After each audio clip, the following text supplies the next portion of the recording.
കെരട്ടോകോണസിൻ്റെ ചികിത്സാ രീതി ആദ്യമൊക്കെ എങ്ങനെയാണെന്ന് വെച്ചാൽ കൃഷ്ണമണി കംപ്ലീറ്റ് ആയിട്ട് മാറ്റി വെക്കണം. നമുക്കറിയാലോ അതിൻ്റെ കൂടെ ഒരുപാട് കോംപ്ലിക്കേഷൻസ് ഉള്ളതാണ്.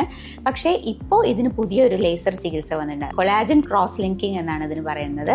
അത് നമ്മൾ ആ കൃഷ്ണമണി നല്ലോണം ബലപ്പെടുത്തുന്ന ഒരു ചികിത്സയാണ്. നമ്മളൊരു ലേസർ വെച്ചിട്ട് കൃഷ്ണമണീനെ ബലപ്പെടുത്തുമ്പോൾ അത് പിന്നീട് വളയാനുള്ള അതിനുള്ള ടെൻഡൻസി കുറയും. അതാണ് ഈ പുതിയ ചികിത്സ.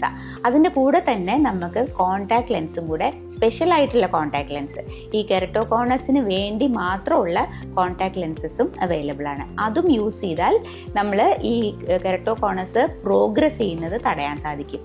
അതല്ലെങ്കിൽ കുറേശ്ശെ പ്രോഗ്രസ് ചെയ്യുന്ന ഒരു അസുഖമാണ് കെരട്ടോകോണസ്.